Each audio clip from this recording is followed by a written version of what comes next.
सुल्तान सलाहुद्दीन ऐवबी 1138 हमजा में तकरीत में पैदा हुए। उनके बाप का नाम नजम-उद-दीन अयूब था जो किला तकरीत का हाकिम थे।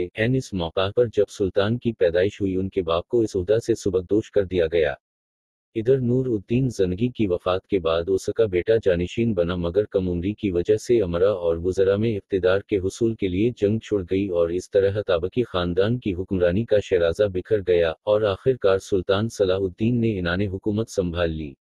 सुल्तान का बचपन और जवानी का इब्तिदाई दौर दमिश्क और बालबक में गुजरा जहां उनका बाप पहले अमादुद्दीन और फिर नूरुद्दीन ज़नगी के मातहत उन इलाकों का गवर्नर रह चुका था। सुल्तान ने बालबक के दीनी मदरसों और दमिश्क की जामा मस्जिद में तालीम हासिल की। सुल्तान को बचपन से ही दीनी तालीम हासिल करने का बेहद शौक था। उन दिनों सुलीबियों से मुसलमानों की जंगें जोरों पर थीं और नूर-उद-दीन ज़नगी ने के कारनामों ने कामयाबियों के झंडे गाड़ दिए थे। सलाहुद्दीन की मुजाहिदाना जिंदगी का आगाज नूर-उद-दीन ज़नगी के दरबार से ही हुआ था। 25 साल की उम्र तक सुल्तान ने गुमनामी मगर पाकीज़ा और बेदाग जिंदगी गुजारी।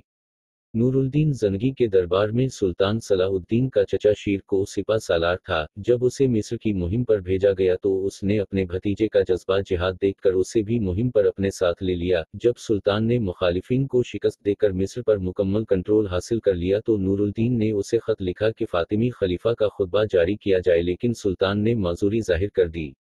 थोड़े अरसा बाद जब फातिमी खलीफा का इंतकाल हो गया, इसके साथ ही फातिमी खानदान से जब कोई भी हुकूमत का दावेदार न रहा तो इन हालात में 567 हिजरी में मिस्र में ऐवबी हुकूमत की बुनियाद पड़ी।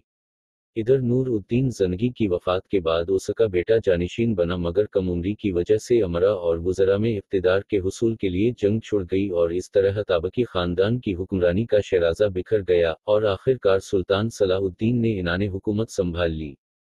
दमश्क में सादुद्दीन की हुकूमत कायम हुई मगर इस कदर कमज़ोर थी कि सुलीबियों से मुकाबला करने की अहलियत न रखती थी। इन हालात के पेश नज़र सुल्तान ने अहल दमिश्क की दावत कबूल कर ली और वो पूरे इलाके को सुलीबियों से पाक करना चाहता था, मगर अंदरूनी हालात की खराबी और ईसाई हुक्मरानों के मुसालहत उसके आरे आ रही थी।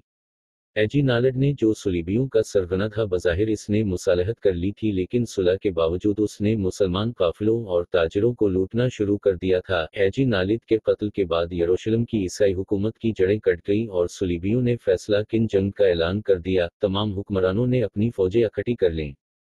दूसरी तरफ सफुरिया और तबरिया के दरमियान सुल्तान ने पहले ही मुसलमान फौजें मुतय्यन कर दी थीं। जून ही वो सफुरिया से तबरिया की तरफ निकले। 583 हिजरी में इस्लामी और ईसाई फौजों के दरमियान लोबिया के मकाम पर जबरदस्त मुकाबला हुआ।